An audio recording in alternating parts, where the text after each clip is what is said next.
Представляете, я продолжаю проповедь, которая меня начали в четверг. Мы проповедуем сегодня на какой теме, кто знает? Будь даятелем. Но прежде я бы хотел делать пару объявлений. На этой неделе у нас будет очень насыщенная программа. Вы знаете, церковь, на базе церкви Победы организует конференция Гектора Геменеса. Гектор Геменес приедет сюда в среду, 16 числа, и будет до пятницы, 19 числа. В среду, 18:30. В среду, 18:30, вас приглашают. Это в дом, это Октябрьский дворец. Большой зал, Октябрьский дворец, 18:30 в среду. Четверг, 10 утра, если вы свободны утром, 10 утра, 2 часа дня, то есть 13 часов дня, и 18:30, также четверг. Конечно, в четверг у нас здесь служение. Но если у вас утром и днем время, пожалуйста, заходите. Гектор Геменес, у него такая же церковь, как наша, но только у него не такая маленькая, как наша. У него 250 членов церкви. 250 тысяч членов, извините. 250 тысяч. В таком городе, как наши, Буэнос-Айрес, это в Аргентине, у него 250 тысяч. У них каждый день служение до 12 часов ночью, с 8 утра. С 8 утра до 12 ночью. 250 тысяч. Так что вы думаете, что у нас большая церковь далеко от этого. Вот когда такие акулы приезжают, тогда мы начинаем знать, где мы находимся. Мы еще далеки от пробуждения, братья. Мы очень далеки от пробуждения. Поэтому мы работаем, чтобы Украина спаслась. И дьявол не может это остановить. И пятницу, 18:30, я бы хотел, чтобы все пошли туда. Потому что приедет еще один муж Божий с Америки. Это доктор Морис Серуло. Морис Серуло, который должен быть здесь в сентябре провести это мировой евангелизации. Это сейчас перенесло в Москву, потому что наши люди не понимают вообще, пускай Бог спасет Украину и прощает. Ему не дали разрешение здесь, а Россия подхватила. Он будет эту программу сейчас провести в Москве. Это программа, на которой рассчитано $10 миллионов. Это было бы на Украине, это было бы здесь в Киеве, республиканский стадион, но отказали. Это будет в Москве сейчас. Но ничего, но он будет здесь в пятницу, вот эту пятницу. Это человек, который уже служит Богу с протяжении 55 лет, как евангелист. Он проповедовал больше 5 миллионов человек. Больше 5 миллионов. На каждое служение у него по всему миру, у него от 20 тысяч до 500 тысяч человек. Это гигант веры. Это могущественный муж Божий. И пятницу, 18:30, он будет выступать в Октябрьском дворце. Оттуда мы пойдем на ночную молитву. Будет потрясающая неделя. Поэтому, братья и сестры, передайте своим близким. И у кого есть время, утром, пятницу 10, 14 и 18:30. И будет хорошее время. Также четверг 10, 14 часов и 18:30. А также среду 18:30. Аллилуйя. Поэтому подготовьте себя и сообщите братьям и сестрам, что Евангелие проповедуется на Украине, и что люди делают, люди спасаются. Аминь. Я поговорю про зубы. Бог опять мне говорит про зубы сейчас. Вроде бы Бог уже исцеление, которые, но более конкретно Бог мне говорит сейчас, Бог исцеляет зубы, которые, как вам сказать, сейчас. Короче, это с правой стороны у вас нижние зубы, ну, какие-то дырки там, нижние, верхние. Короче, плохое положение с правой стороны рта. Пожалуйста, положите руку, Бог пусть опускает свою исцелительную силу. Господь, я постановляю, чтобы эти зубы были исцелены. И если нужны пломбы, Господь, поставь пломбы прямо сейчас во имя Иисуса. Я постановляю это. Будьте исцелены и здоровы. Аминь. Аминь. Слава Господу. Мы проповедуем сегодня на теме «Будь даятелем». Братья и сестры, это воля Божья, чтобы мы не были скупыми, чтобы мы были даятелями. Вы знаете, Бог есть Бог даятеля, Бог дает. Бог не есть купой Бог, Он не жадный Бог, и потому что мы рождены от Него. Бог говорит нам, что блаженные, что есть больше благословения, больше счастья, больше радости и больше наполнения, когда ты даешь. И знаете, я хочу вам сказать, я буду быстро сегодня, потому что у нас нет времени. Я хочу вам сказать, что человек, который удерживаешь, человек скупой или жадный, он теряет больше, чем он приобретает. Человек, который не умеет давать, он думает, что он сохраняет свои вещи, поэтому он не дает. Но на самом деле, факт в духовном мире заключается в том, что он больше теряет, нежели приобретает. Now, слушайте внимательно. Даятель никогда не проигрывает. Даятель никогда не проигрывает. Даятель, человек, который дает, он никогда не становится пустой. Потому что Библия говорит, что кто поливает, тому и будет поливан. Кто поливает воду, ему тоже будет дано воду. Аминь. Тот, кто сеет, он тоже он пожнет. Это Божий закон. Это принцип Бога. Библия говорит, давайте, и дано будет вам. Ты не можешь убегать от этого. Библия говорит, благотворяющая душа, благотворительная душа, она обогащается. Поэтому поймите один факт, что единственный способ, как ты можешь расти, это давать. Единственный способ, как ты можешь расширяться и увеличиваться, это тогда, когда ты умеешь, или когда ты будешь научить себя выдавать то, что у тебя есть. Оборот должен быть. Оборот должен быть. Давайте, и дано будет вам. Евангелие от Луки, 6 глава, 38 стих. Давайте откроем быстренько Евангелие от Луки, 6 глава, 38 стих. Это то, откуда мы начали. Библия говорит нам, давайте, и даться вам мерою добрую, утрясенную, наглетенную и переполненную, отсыплют вам лоно ваше, ибо какую мерою мерите, такую же отмерится и вам. Братья и сестры, Божий принцип говорит, что давайте. Если ты даешь, ты не теряешь, потому что рано или поздно, это может быть не сегодня, это может быть не завтра, это может быть не через час или через 2 часа. Но если ты даешь, Библия говорит, даться тебе, даться вам. Если не дастся сегодня, дастся завтра. Если не завтра, то послезавтра ты обязательно получишь. Библия говорит, тот, кто дает займы бедному, он дает займы Богу. Бог не останет должников никому. Ты не можешь дать Богу и останься бедным. Нет, ты можешь дать Богу твое маленькое. Когда ты даешь Богу твое маленькое, то, что у тебя есть, Бог дает тебе большое, что у него есть. Потому что у него есть что-то. У него есть что давать. Аллилуйя. И я вам скажу, то, что у него есть, оно несравненно больше, чем то, что у тебя есть. Вообще несравненно. У него намного больше, чем то, что у тебя есть. И когда ты даешь ему, он верен то, что он тебя воздаст обратно. Конечно, ты говоришь, но я не знаю, каким образом Бог мне даст. Может быть, он пошлет деньги с неба. Нет, я хочу тебе сказать, Бог, он не фальшивомонетчик. Он не посылает купоны и гривны и доллары, чтобы они дождем проливали с неба. Нет, он не фальшивает, он не делает фальшивые деньги. Он будет использовать человека.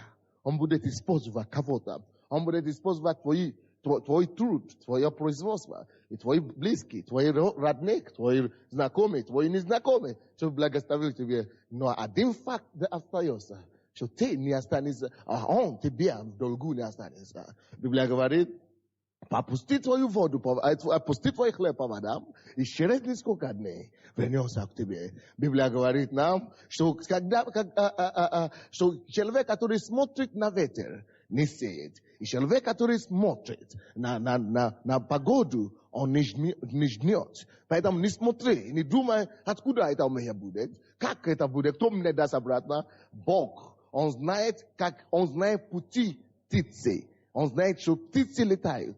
Ты не знаешь пути птицы, ты не знаешь, как они летают там, что у них есть пути, но Бог это знает. И таким же образом, Он знает то, что ты не знаешь, откуда придет тебе деньги или то, что ты дал, Он знает, откуда это придет. Он знает, каким образом даст тебе обратно. Аллилуйя. Давайте откроем притчи. 11 глава. Притчи. 11 глава. 24-25 стихи. То, что я делал только что, это я вам напомнил то, о чем мы говорили в четверг. Сегодня мы продолжаем оттуда, откуда мы закончили в четверг. Аминь. 11 глава притчи, 24 стиха. Вернее, давайте сначала прочтем 17 стих.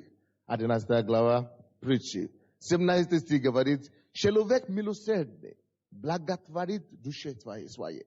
Братья и сестры, человек милосердный, он благотворит. Ты думаешь, что потому что ты даешь кому-то, ты думаешь, что ты благотворишь или ты благословляешь именно тому, кому ты даешь. Но на самом деле, Бог это видит по-другому. Бог говорит, когда ты даешь кому-то, ты на самом деле благотворяешь именно твоей душе. Как это так? Библия не говорит, ты благословляешь твои карманы. Ты вынимаешь твои карманы и даешь кого-то. Да, тот человек благословляется, но это ты благословляешь его материально. Но на самом деле, духовно, ты благословляешь твоей собственной душе. О чем это говорится? Это говорится о том, что есть благословение определенное, которое мы получаем именно в духовном плане, в духовном мире, когда ты даешь кому-то. Ты думаешь, что что-то уходит, но больше приходит в духе.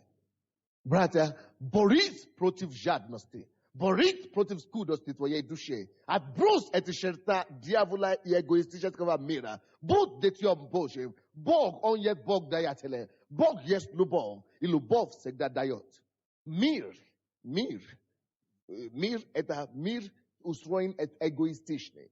Мир есть мир, который любит. Мир вообще это ужасное место. Потому что мир постоянно желает отбирать как можно больше. И чем опускать людей. Мир устроен эгоистично. Но, братья и сестры, поэтому Бог нас спас от мира сего, чтобы мы могли настроить себя по Слову Божьему, чтобы мы могли быть похожи не на мир, потому что мы знаем, кто руководит миром, потому что мы знаем, кто властвует в мире, это дьявол. Если человек ориентирует себя по миру, он может быть похожим на дьявола. Но мы не ориентируем себя по миру, мы ориентируем себя по Богу. Мы хотим быть похожи на Него, потому что мы рождены от Него. Вы знаете, мир, он ищет всякие возможности, чтобы отбирать как можно больше от тебя. Если человек держит $1, допустим, он думает, сколько я могу брать от $1? Сколько минимум я могу брать? Но ты должен быть другой. Ты должен говорить, у меня только $1. Кому я могу благословить $1?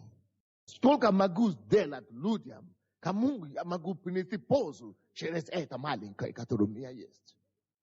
Библия говорит, что Бог, Он всегда ищет возможности, чтобы давать людям благословение, пользу. Мы должны быть таким образом. Мы должны быть такие же люди. Когда мы в коллективе, мы не ищем. Жена не ищет, как я могу больше получить от мужа.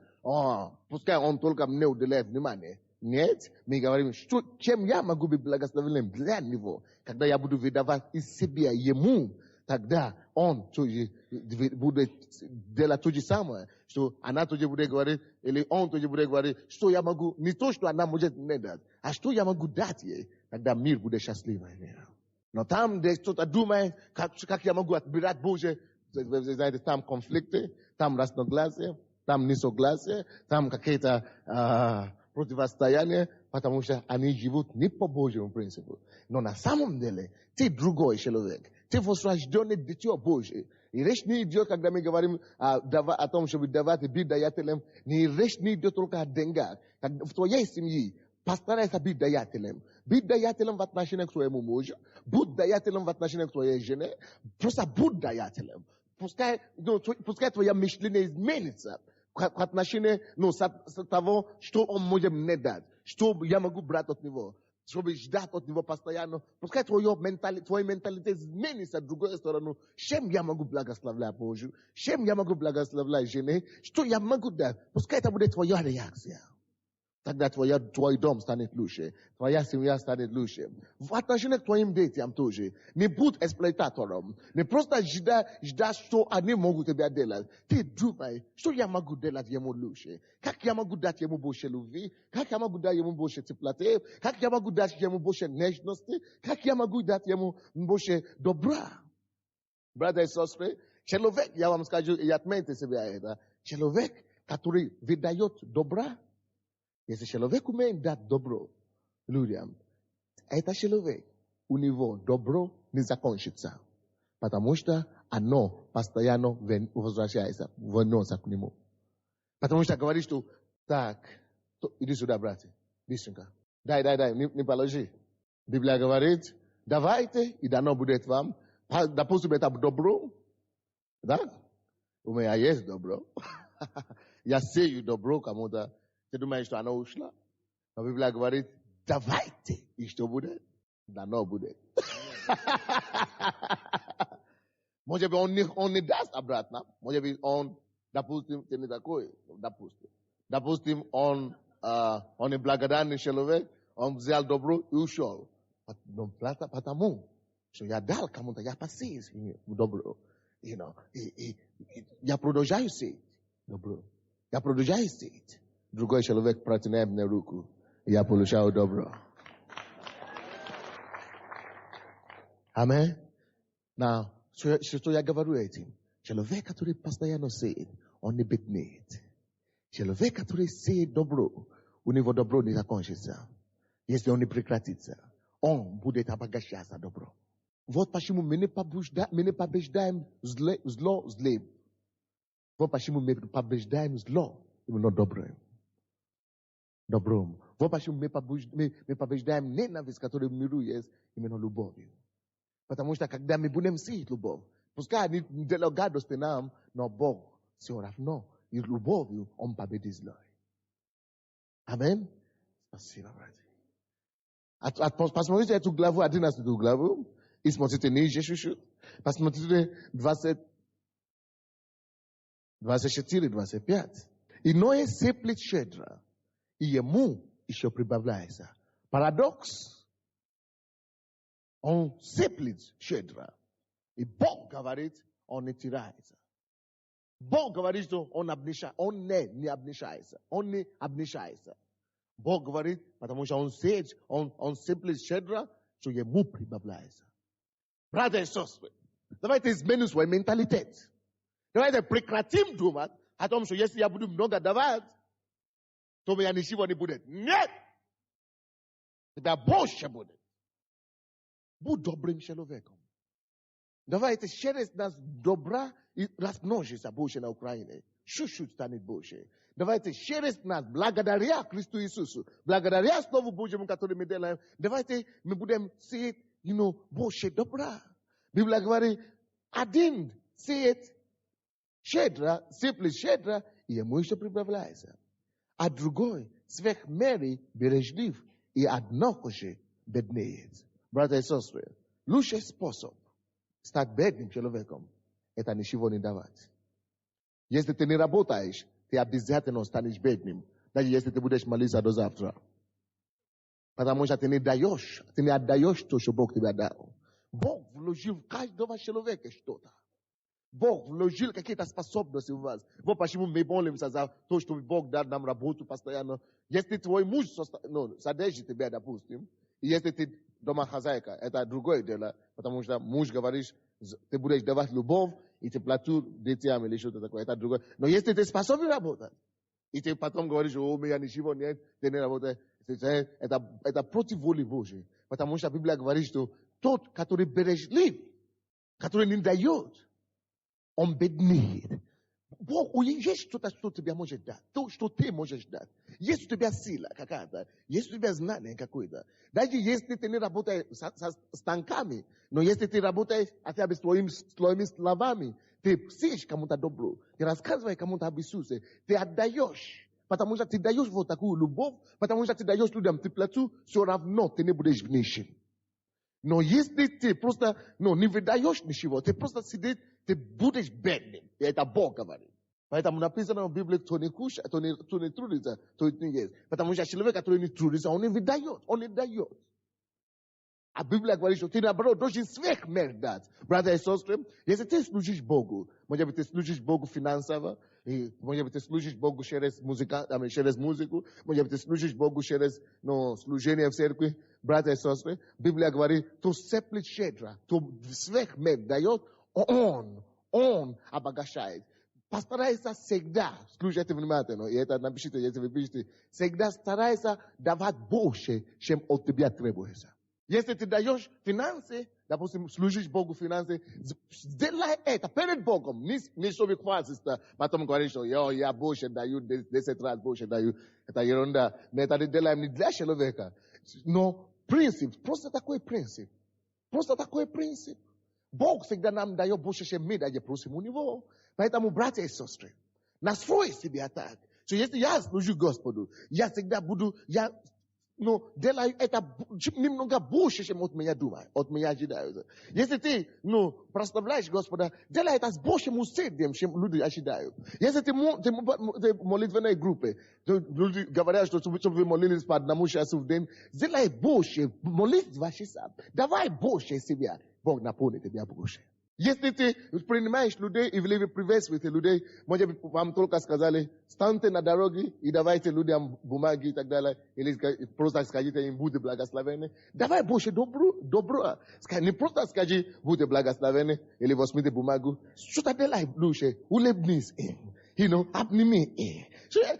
Дай им теплоту. Скажи им, спроси у них, как у них дела. Спроси, как дети. Спроси, как жена. Спроси, они нуждаются в молитве. Дай что-то больше, чем люди ожидают от тебя. Братья и сестры, вы слушаете меня? Настрой себя так, чтобы всегда дать больше любви, чем люди ожидают от тебя. Этим ты уничтожаешь и ты посрамляешь дьявола. Ты уничтожаешь эгоизм, который правит миром. Ты уничтожаешь маленькое мышление. Ты уничтожаешь духовное нищенство, которое в каждом человеке есть. Ты поднимаешься больше планку Божию. Братья и сестры, мы, конечно, много все можем говорить. Мы все выглядим прекрасно. Но на самом деле, ты можешь судить человека. Не только по его словам, но лучший способ судить человека, какой он на самом деле, это то, насколько он с охотой дает. Насколько он с охотой дает свою любовь, свою улыбку, свое объятие, свою теплоту, свои деньги, свои ресурсы. Насколько человек с охотой это делает, насколько ты можешь судить, какое у него сердце. Давайте мы постараемся иметь правильное сердце. Давайте будем уменьшить эту сатанинскую адамскую природу, которая была в нас с самого рождения. Давайте будем больше подавлять это. И больше будем простираться к выше. Выше. Библия говорит, чтобы мы смотрели на начальника и совершителя веры нашей, на Иисуса, на второго Адама, не на первого Адама. И этим ты не уменьшаешься. Этим ты не умоляешь свое достоинство. Может быть, кто-то говорит, я не хочу служить людям вот так, они подумают, что я дурак. Дорогой мой, ты не дурак, ты лучше знаешь. И когда ты начинаешь думать, что как это я могу так, я же такой большой человек, как это я буду брать сумку у бабушки, или как это я буду... Hello! Пускай думают, это маленькие люди. Думают, что потому что ты добрый, потому что ты смиренный, что ты дурак. Пускай они думают, но в Царстве Божьем, перед Богом, ты вовсе не дурак, ты божественный человек. И Библия говорит, что высока их награда на небе. Я хочу, чтобы моя награда была высока на небе. Мне все равно, что люди говорят обо мне. Есть разные мнения, есть люди, которые говорят разное. Пускай они говорят. Но единственное то, что стоит, единственный суд, который имеет значение, это тогда, когда я и он предстанемся перед Иисусом. Тогда мы будем слушать, что Иисус скажет. И мне лучше, чтобы Иисус мне сказал комплимент, чем чтобы человек мне говорит комплимент. Если весь мир будет осуждать то, что я делаю, если Бог будет это согласен, Adabrat. Este Bog bude adabrat to što delaju, ja ne plevat na весь мир. То, что они говорят. Я буду жить лучше, идти с Иисусом, чем идти широким путем ад.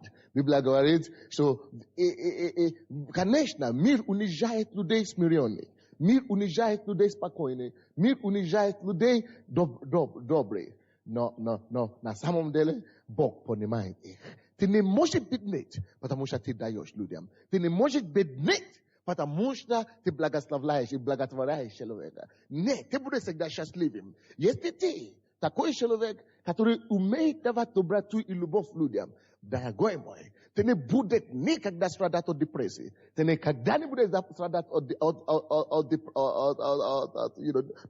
угнетения. Ты будешь постоянно находиться в новости. Ты будешь находиться в Божьем мире постоянно, потому что тебе никогда думать о себе, тебе никогда думать о своих проблемах и неудачах. Ты слишком занят, чтобы давать людям мир, там и радость, и чтобы понять других людей, что тебе никогда быть печальным. Вы видите меня когда-нибудь, чтобы я был печальным?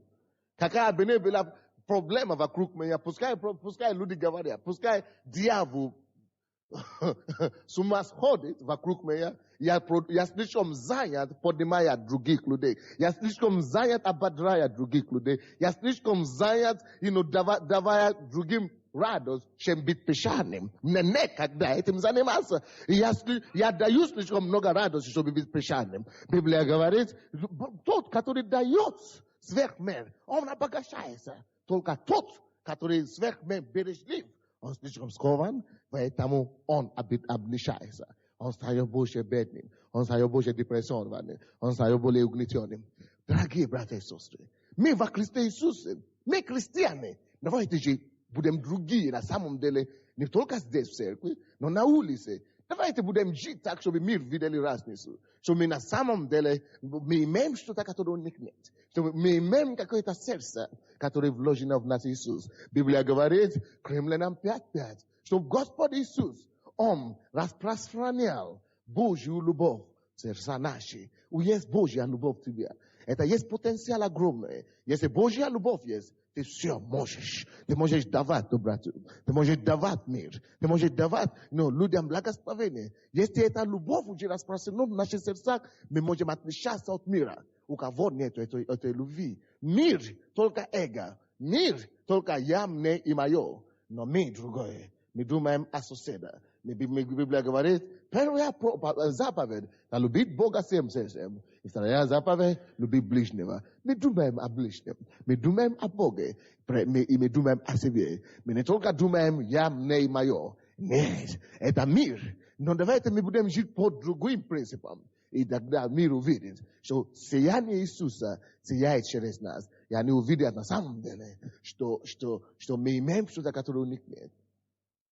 Прошлый четверг один человек из Министерства здравоохранения подошел ко мне и говорит, расскажите мне методики, как вы исцеляете людей. Я говорю, вообще я даже муху не могу исцелять. Я не могу исцелять никого. Но он удивился. Он говорит, как это так? Давайте будем, как это, как-то это. Они не понимают, что есть Бог вообще. Насколько, как в 20 веке еще быть таким далеким? Я сам удивлен. Бог слишком реальный, чтобы думать или идти на курсы экстрасенсорики или гипнотизеры. Зачем? Это все, когда есть живой Бог. Он говорит, это спорный вопрос. Я говорю, что тот, кто хочет спорить, то и спорит. А кто хочет найти истину, истина в лицо. Я смотрю на небо. Оттуда не падают звезды. Они стоят прочно. Оттуда не падает луна. Еще мы никогда не слышали, что катастрофа, солнце свалилось на нас. Нет. Как-то это же держится все. Галактика, как-то это же состоится. Это не может быть случайно. Вы приходите в церковь, я говорю, посидите в церковь, и вы увидите, что Бог делает чудеса, и вы увидите, что есть факт. Не надо, чтобы я что-то делал. Кто-то мне сказал, вам придется взять сертификат на народного исцелителя. Я говорю, никогда в жизни. Представляете? Тогда всем вам придется получить сертификат Потому что мы все, Бог всех нас использует, чтобы исцелять людей. Тогда всем тысячам, миллионам христианам полного Евангелия Украины надо получать сертификат. Они насколько далеки. Это значит, я могу исцелять, а Бог не может. Они превратили Бога в импотенции. Нет, дорогой, Бог жив и здоров.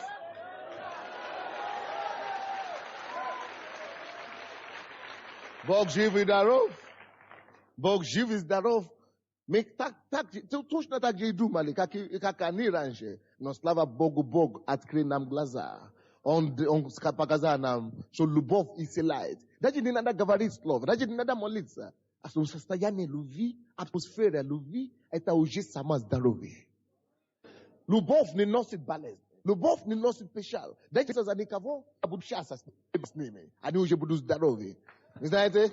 Да, потому что любовь течет, излучает. Давай любви людям, давай жизнь людям, потому что в нас есть жизнь Иисуса. Любовь Его распространена в наши сердца. Если я буду положить себя со стороны Бога и буду только настроить себя по Слову Божьему, мне не надо кричать и так далее, вы будете получать то, что есть у меня. Как исключение будете идти. Я помню, несколько месяцев тому назад, меня пригласили выступать в ICTV, программе как с Ольгой.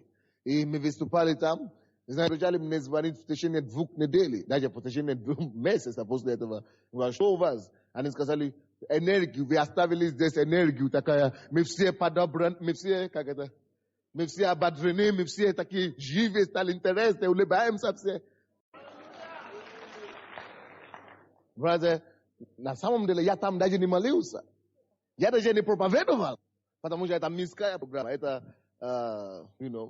они просто хотели с интересным человеком беседовать. Они даже не хотели о Библии слышать. Но я сказал, хорошо. Просто сидел там, они все уже, как приятно.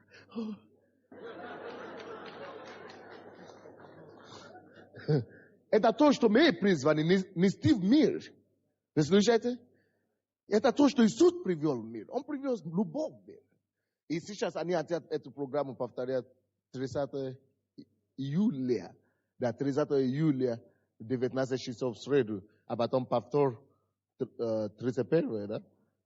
Четверг утром, 11 часов. Они хотят повторить. Они говорят, такая энергия. Но дело просто в том, что во мне живет Иисус. В тебе тоже живет Иисус. Почему бы не давать это побольше людям? А? Бог есть даятель. Будь даятелем. Братья, когда я говорю о том, чтобы быть даятелем, я имею в виду, что нужно быть даятелем не только деньги. Деньги это чудесно, потому что без денег мы не можем проповедовать Евангелие. Я вам скажу, каждый месяц мы сейчас платим больше, около $70,000 на аренде. Около $70,000 каждый месяц на аренде. Это насколько нас берет, если, поэтому деньги нужны. Дай деньги, это хорошо, это люди спасаются. Но не только деньги я говорю. Когда я говорю о том, что будь даятелем, прежде всего, я имею в виду, что будь даятелем жизни. Давай жизнь людям. Пускай люди вокруг тебя получают жизнь. Вы знаете, я осмеливаюсь сказать, что ты не можешь быть возле меня и быть мертвым человеком. Ты не можешь быть.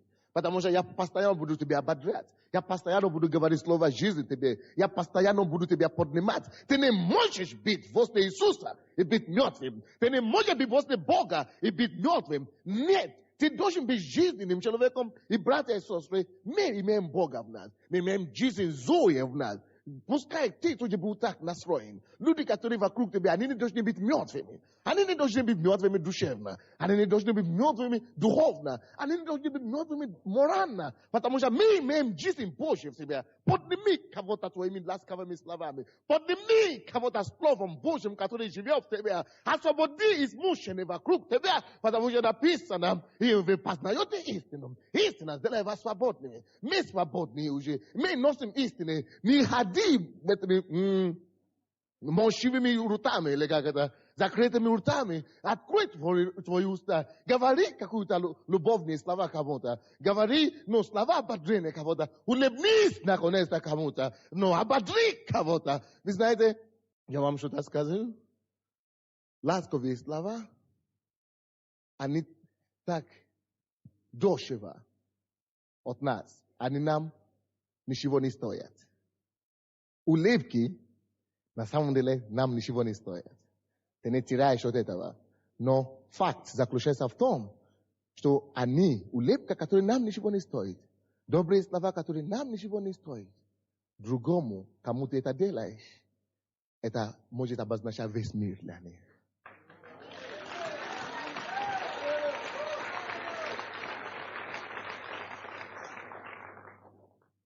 Это может обозначать весь мир для них. Это насколько ценный для них, когда это бесплатно для нас. Когда это ничего не стоит для нас, это может быть жизнь для них. Я знаю людей, которые в этом зале сегодня, которые, я даже не знал, я даже не заметил, которые мне сказали, однажды вы мной улыбнулись. Я говорю, когда?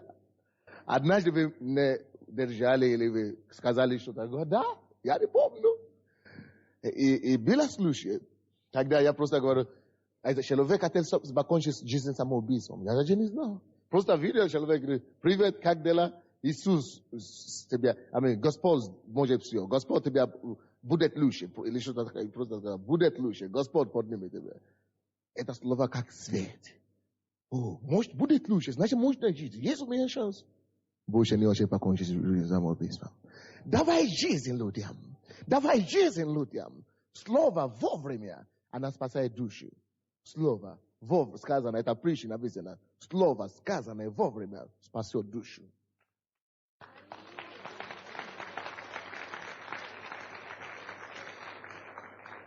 Поэтому будь даятелем.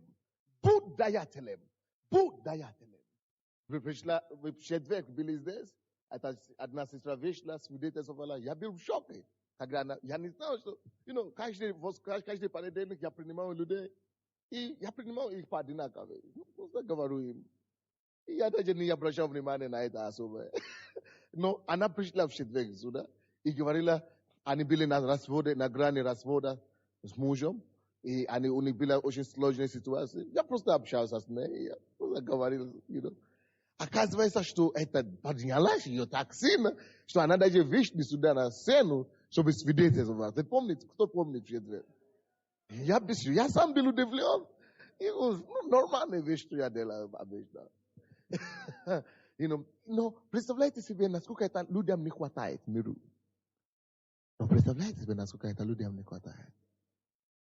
И ты можешь получить силу через Слово Божие. Ты можешь получить силу через проповеди. Ты можешь получить силу через прославление, и чтобы давать потом другим. Давая, ты не беднее. Ты разбогажаешь. Давая людям, ты не беднеешь. Давая людям, ты не беднеешь. Написано, иной сыплет щедро, и ему еще прибавляется. А другой сверх меры бережлив, и однако же беднее. Благотворительная душа будет насыщена. Благотворительная душа будет насыщена. Благотворительная душа будет насыщена. И то напоит других, то ты сам напоен будет. Может быть, не тот, кого ты напоен, тебя напоит, но ты обязательно напоен будешь. Молись за исцеление других, и Бог тебя исцелит. Давай исцеление людям, ты получишь исцеление.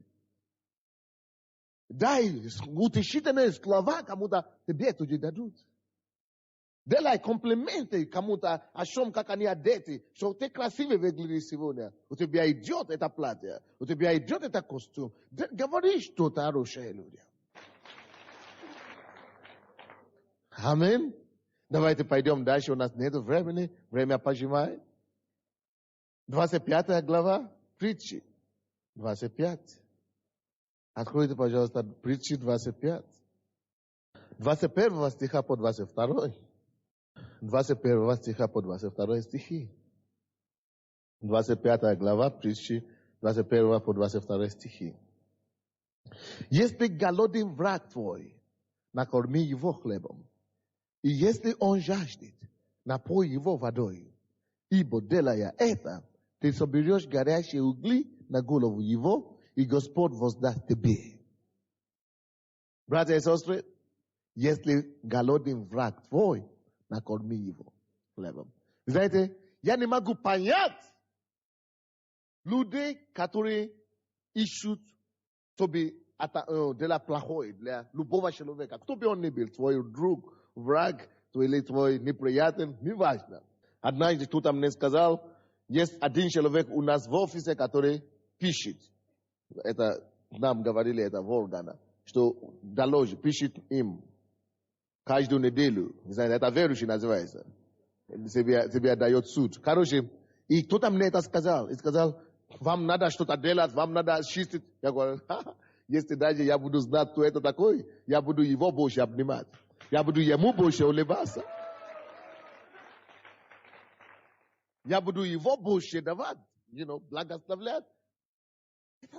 Библия говорит, если Библия говорит нам любить врагов, тогда я вообще не понимаю, почему кто-то должен быть обиженный на кого-то. Я ни на кого не обижался уже несколько лет. Я не помню, когда я последний раз обиделся.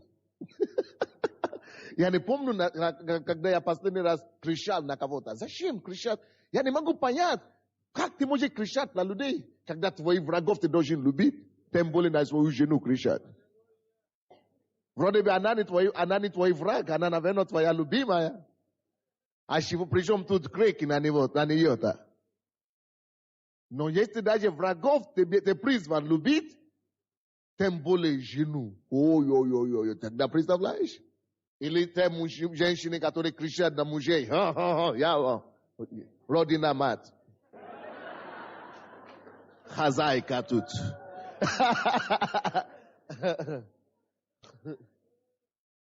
Тогда что вы тогда сделаете с вашими врагами тогда? Вы, наверное, просто их разорвете из кусочка.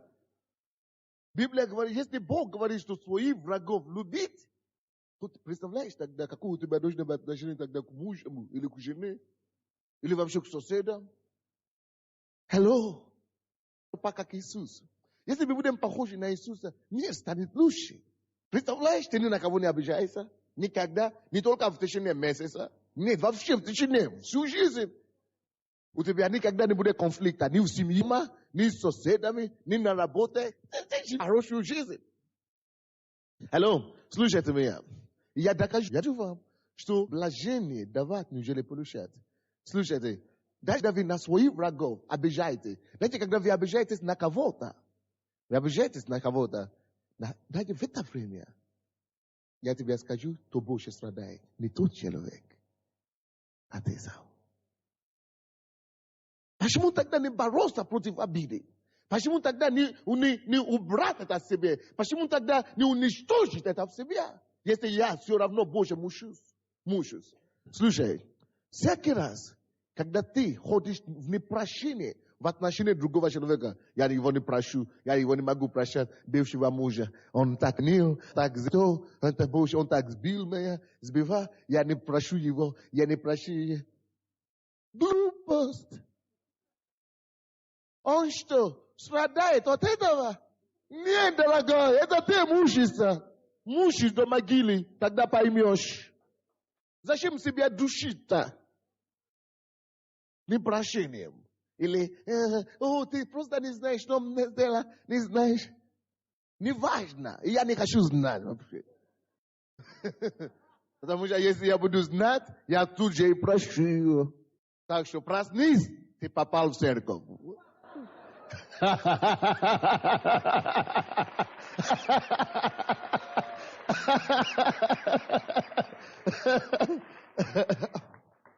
Конечно, не обижайтесь, что я так говорю с вами. Иногда только так сработает. Аллилуйя!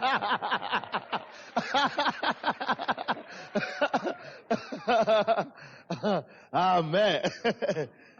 Хороший, даже своим врагам. Надо благословлять. Даже если это твой муж.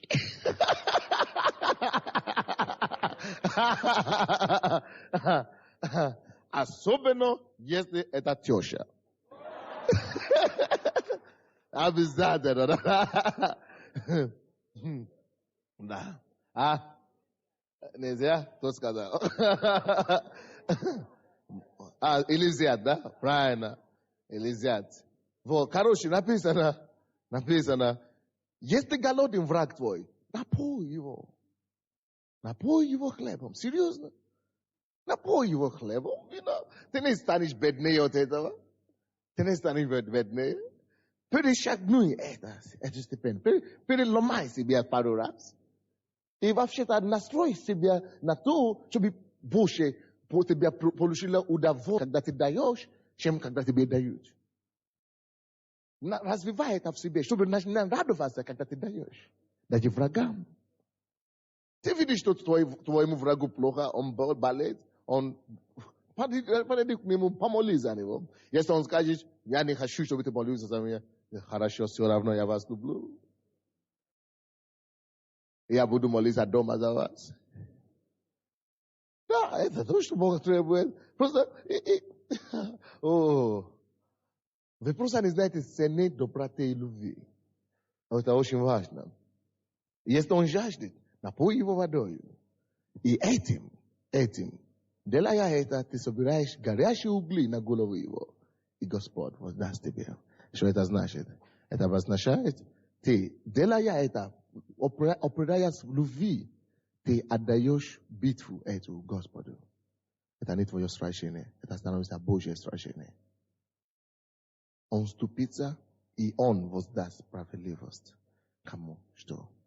Человеку, у кого почка правая болит, потому что вы приняли решение простить этого человека, обидчика вашего. Бог исцеляет вашу почка правая сейчас во имя Иисуса. Именем Иисуса я повелеваю этому почке исцелиться во имя Иисуса Христа.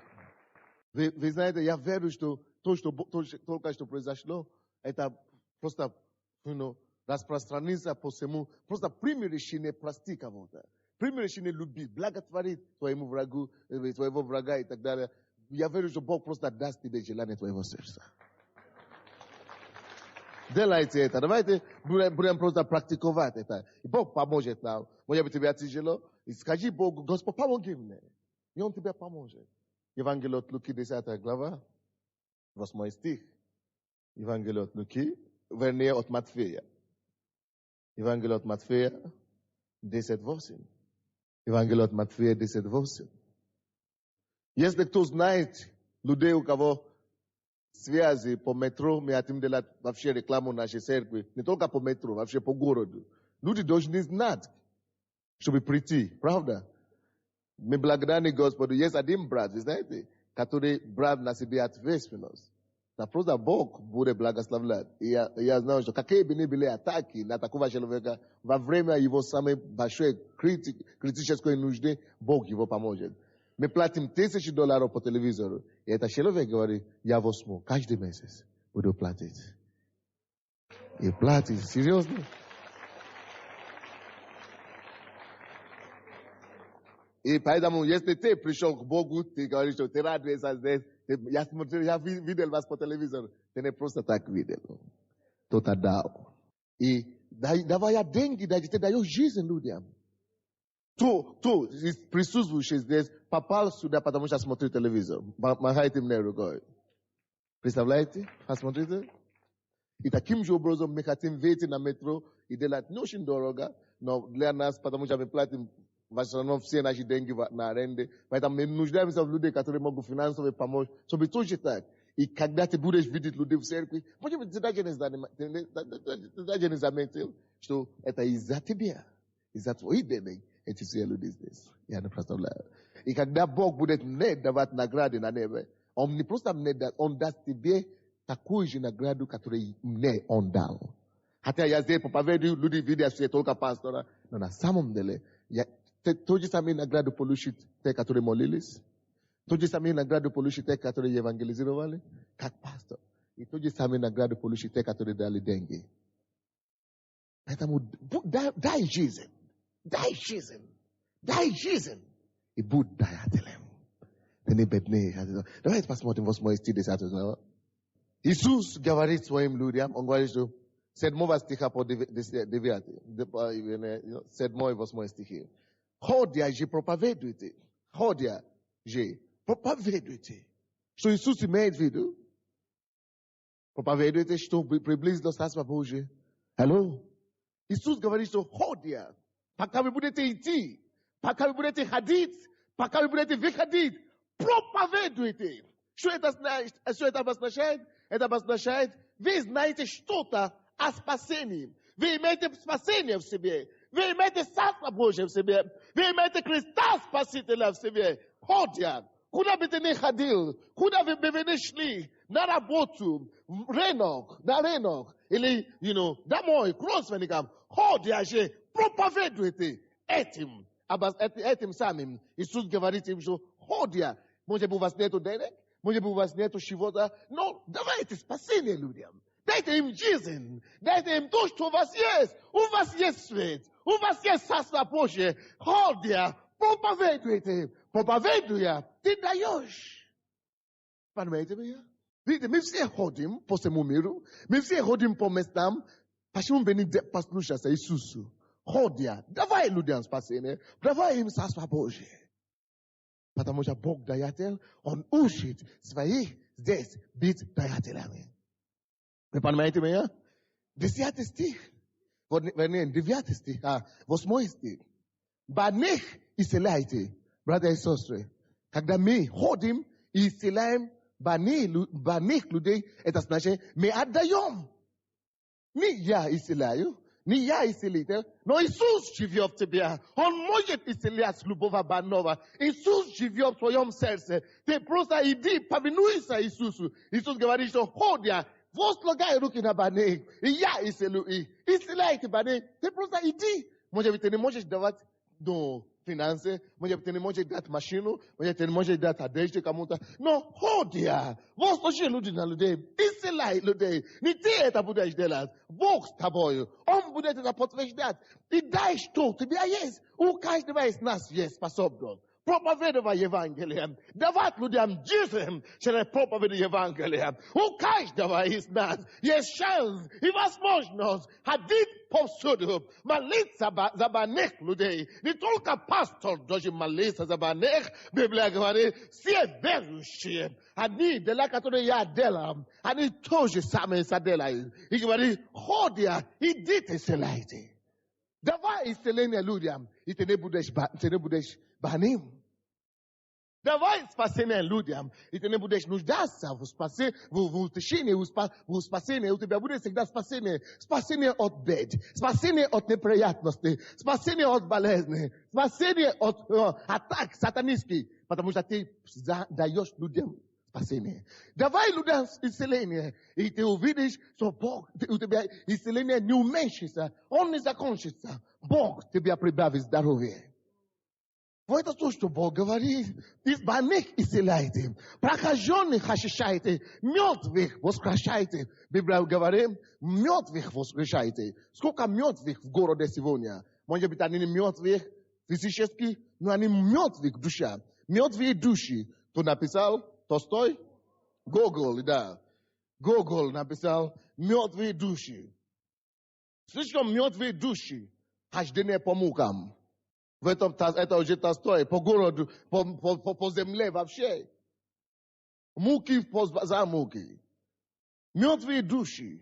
Они не мертвые тела, но они мертвые души. Но мы имеем жизнь, поэтому Библия говорит, что мертвые воскрешайте. Ты можешь это делать. Каким образом? Потому что я проповедую Евангелие, я несу им жизнь. И ты можешь дать что-то людям. У тебя много чего есть. Библия написана, best of изгоняйте. Этим ты даешь людям освобождение. Мы можем это делать. Библия говорит, делайте это. Даром получили, даром давайте. Вот почему мы не говорим, ты исцелился от рака, дай $10,000 за это. Ты исцелился от наркомании, дай 200 гривны. Даром получили, даром давайте. И поэтому, когда кто-то говорит, народные исцелители, потому что они это делают от себя, они получают деньги за это. Если они делают от Иисуса, от Господа, они не получают ни копейки от этого. Даром получили, Даром. Давайте. Аллилуйя. Аминь. Вообще, мы не это не делаем, Он это делает. Аллилуйя. Мы давайте быстренько закончим. Давайте откроем прежде, 12 глава к Римлянам. Римлянам 12. Римлянам 12. Скажи твоему соседу, хорошо быть христианином. Подойди кому-то, кого ты не знаешь. Скажи ему, хорошо быть христианином. Кого ты не знаешь? К Римлянам 12 глава, 8 стих. Библия говорит, увещатель ли, увещевай. Раздаватель ли, раздавай простоте. Начальник ли, начальствуй с усердием. Благотворитель ли, благотвори с радушием. Братья, это значит, что бы у тебя не было. Если Бог тебя благословил финансово, ты раздаватель, раздавай не с гордыней, но простоте. Если ты увещеватель, увещевай людей, подними людей настроение. Если ты начальник, начальствуй с усердием. Если ты благотворитель, благотвори с радушием. Братья, очень важно, чтобы все то, что мы делаем, людям, мы это делали с радостью. Не потому что, hello, иди сюда. Не, я только. Не говори, hello, иди сюда, ты маленький такой, я тебе отдам. Ты, конечно, нищий, да? Да, ну, 10 гривен тебе хватит? Не. Библия говорит, мы это должны делать простоте, радушием. Потому что только добро, охотно дающий, любит Бог. Все то, что ты делаешь как Христу, не человеку. Аминь. Поэтому мы нуждаемся людей, которые знают, людей, у кого, как можно делать рекламу в метро, в трамвае, в автобусе, вообще в сети. По-всякому мы хотим накроить этот город Евангелием Иисуса. И те, которые могут содействовать финансово, тоже подойдите. Дьявол поражен, он попал в неприятность. Он попался. Попался по-крупному. Хорошо, закончим сейчас. Последнее место Писания. От Матфея, 6 глава от Матфея. Давайте закроем двери, потому что на второе служение уже приходят, пускай стоят на улице. Мы закончим сначала.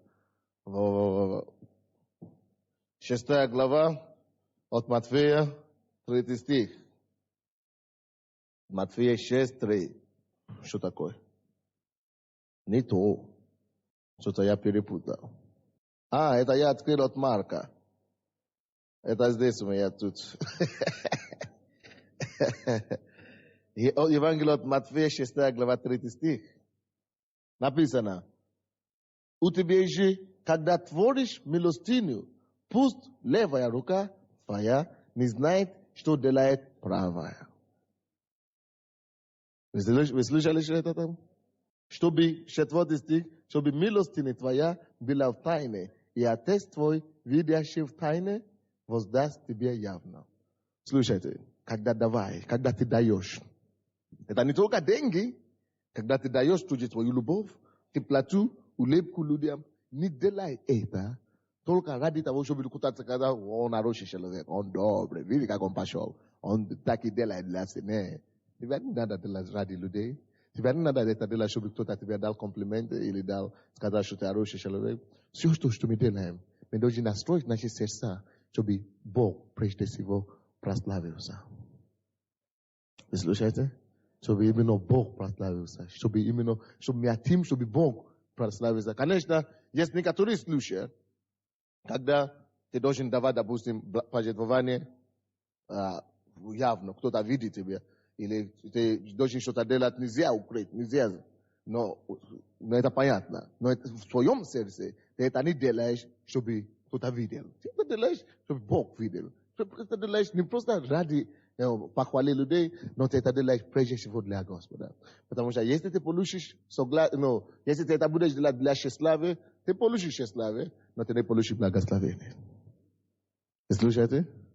Это очень важно. Я помню однажды проповедник, пастор, один пастор, я не скажу какой пастор, проповедовал, просто такой проповедь, простой проповедь, ему надо было ехать куда-то,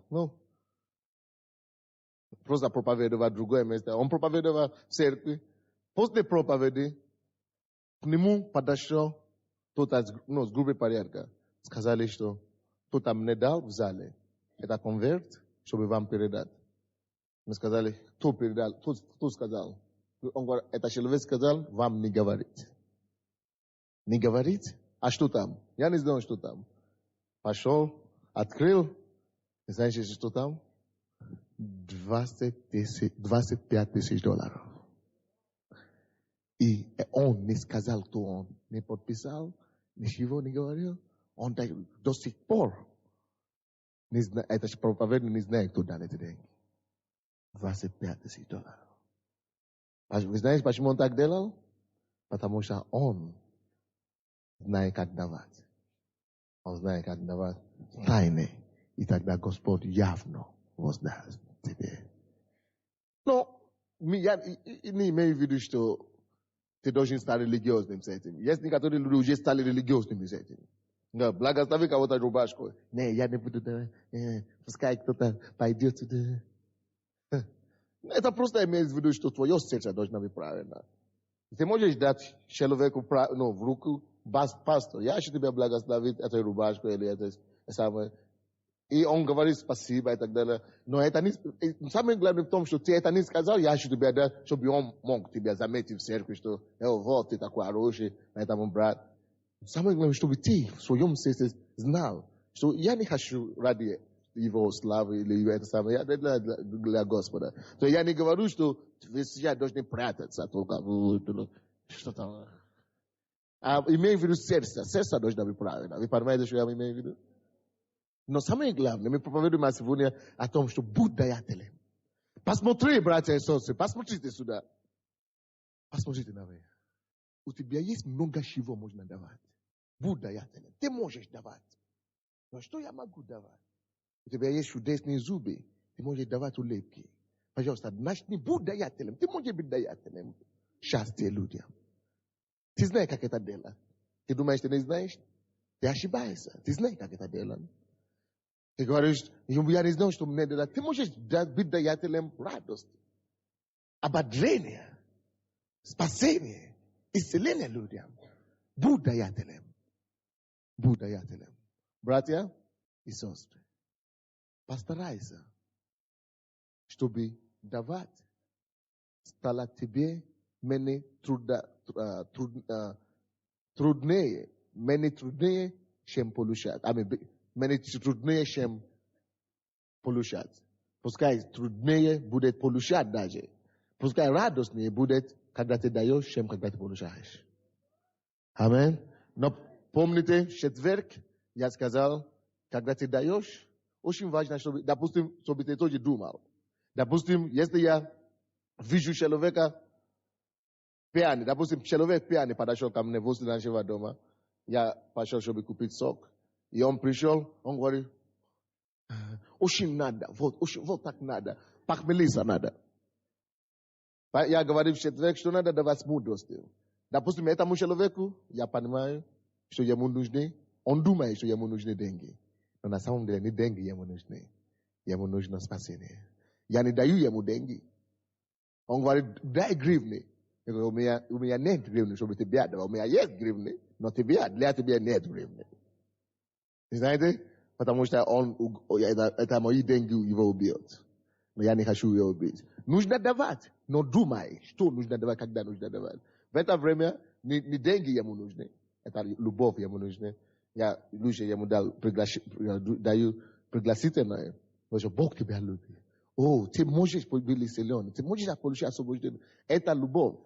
И это лучше, чем гривны в это время. Когда ты даешь наркоманам колиться, ты уничтожаешь их. И я говорю о том, что давай. Это не обозначает, что ты просто будешь, я стал. Но знай, когда нужно давать деньги, и когда нужно дать любовь. Знай, когда нужно давать теплоту, и когда нужно дать... Допустим, это пример, как лучше это поставить. Допустим, как мужчина в миру или в церкви бывает такое, что я, просто как пастор и как человек, который дает жизнь, я стараюсь ободрять некоторых сестер, которые приходят в офис и так далее. И потом ты видишь, что она неправильно понимает, допустим. Она влюблена в тебя или что-то такое. И я знал как пастор, что если я буду продолжать дать ему эту любовь или теплоту, это будет вредно для него и для нее и для меня. В этом случае, почему я веду, что просто будьте разумными, так? В это время я удерживаюсь от комплиментов и так далее. Я даю что-то другое. Я даю слово, строгости.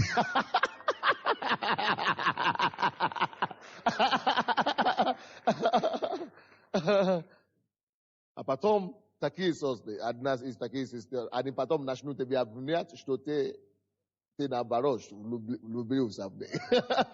Потому что они не понимают. Поэтому ты должен быть мудрый. Мессия должен быть мудрый.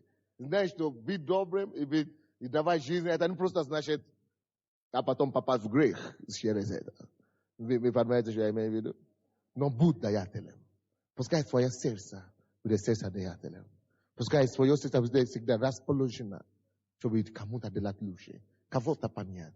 И возле вас, братья и сестры, на работе, в семье, не должны быть мертвые в душах. Мертвые в душах. Не должны быть. Давайте будем воскрешать наше общество через любовь Христа. Давайте станем будем молиться. Давайте поднимите ваши руки и будем молиться. Поднимите ваши руки и будем молиться. Включите, пожалуйста, аппаратуру. Попроси, открой твои уста, попроси Господа. Господь, дай мне быть как Христос. Дай мне быть как Христос. Дай мне любить. Дай мне давать. Научи меня давать. Научи меня быть даятелем. Аллилуйя, Иисус. Я благодарю Тебя, Отец мой. Господи, и Ты первый тот, кто дал Сына Своего Единородного. Господи, Ты первый, кто показал нам быть даятелем. Боже мой, аллилуйя. Дай нам, Господь, быть в нашей жизни даятелями. Господи, и я знаю, что сегодня некоторые люди, они слышали о том, что Ты отдал для них Своего Сына. Некоторые люди, которые стояли здесь в зале, Отец мой Небесный, они слышали, что Ты отдал Сына Своего. Господи, Ты умирал за души людские. И Ты не просто сказал, я люблю вас, но на деле, Господь, показал, как Ты любишь нас. Твоя любовь безгранична, она беспредельна для нас. Аллилуйя. Мы благодарим Тебя за руки Твои пронзенные, которые протянуты сегодня к этому умирающему миру. Аллилуйя. Я благодарю Тебя, Господь, за то, что благодать Твоя, она распространяется по нашей стране, по нашим городам, по всей земле. Ибо Слово Твое верно и истина. Ибо Ты сказал о том, что будет проповедано Евангелие во свидетельство всему миру, всему погибающему человечеству. И сегодня это Слово звучало для Тебя. И если Ты слышал его, то я говорю Тебе, Бог отдал большую цену. Он заплатил великую цену. Этой цены не может заплатить ни один самый богатый человек этого мира. Проявить такую любовь не может ни один человек, но Ты, Господь, ее дал для каждого из нас. Аллилуйя. И сегодня Бог, Он обращается к тебе. И если есть в этом месте люди, которые никогда не молились молитвой покаяния, если сегодня есть такие люди, которые хотят стать не просто какими-то усыновленными детьми, чтобы они стали настоящими детьми Божьими, Бог обращается именно к вам.